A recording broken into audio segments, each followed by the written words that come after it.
রাজনৈতিক ক্ষমতার প্রলোভন দেখিয়ে এই বাংলাদেশে তাদের পলিটিক্যাল হেজিমনি সৃষ্টি করতে চেয়েছে, আগ্রাসন সৃষ্টি করতে চেয়েছে, এবং তারা অনেকটা সাকসেসফুল হয়েছে।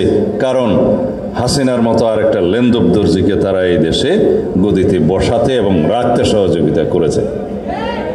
আবরার শহীদ আবরার তো সেই আধিপত্যবাদের জলাঞ্জলি হয়েছে, সেই আধিপত্যবাদের শিকারে পরিণত হয়েছে। শুধুমাত্র আমরা শহীদ আবরারের কথা কেন বলি?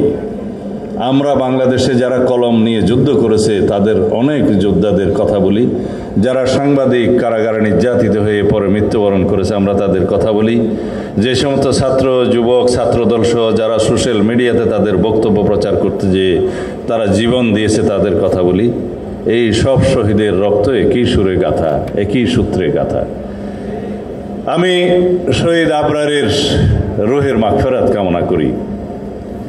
আমি নির্বাসিত জীবনে এই একটি ঘটনায় এত বেশি ব্যথিত হয়েছিলাম, চিন্তা করেছিলাম বাংলাদেশের মেধাবী ছাত্ররা যারা বাংলাদেশের স্বার্থের পক্ষে, জনগণের পক্ষে, দেশের পক্ষে কথা বলে তাদের সংখ্যা তো নেহায়েত কম নয়, কিন্তু যারা সেই দেশপ্রেম জনগণের সামনে উপস্থাপন করার জন্য সোশ্যাল মিডিয়ার আশ্রয় নিয়েছে কমসে কম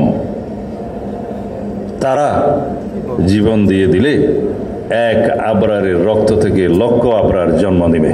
এভাবে বাংলাদেশে হয়তো শেখ হাসিনার বিরুদ্ধে কথা বলা যেত, কোনো না কোনোভাবে হয়তো তাকে জেলে যেতে হতো, নির্যাতিত হতে হতো, গুম হতে হতো, কিন্তু ভারতীয় আগ্রাসন এবং আধিপত্যবাদের বিরুদ্ধে কথা বললে তাকে জীবন দিতে হতো, এটা আমরা তখন বুঝেছি।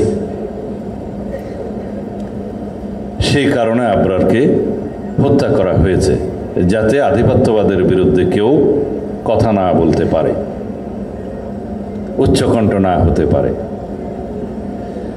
আমরা এখন এই মুহূর্তে যে বিষয় নিয়ে কথা বলা উচিত তা হচ্ছে পৃথিবীতে তিনটি শক্তি আমাদের এখানে প্রভাব বিস্তার করার জন্য চেষ্টা করছে। দুটি আঞ্চলিক শক্তি, পরাশক্তিও বটে তারা, এবং একটি বিশ্বমোড়ল। সবাই এখানে একটা হেজিমনি সৃষ্টি করার চেষ্টা করছে। প্রত্যেকেরই ইন্টারেস্ট আলাদা আলাদা, কিন্তু আমাদের স্বার্থ ক্ষতিগ্রস্ত হবে তিনোটার দ্বারা একইভাবে।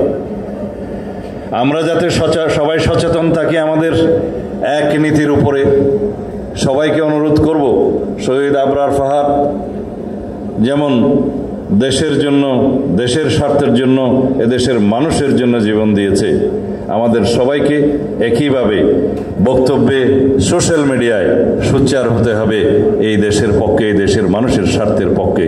আমাদের নীতি হচ্ছে সবার আগে বাংলাদেশ।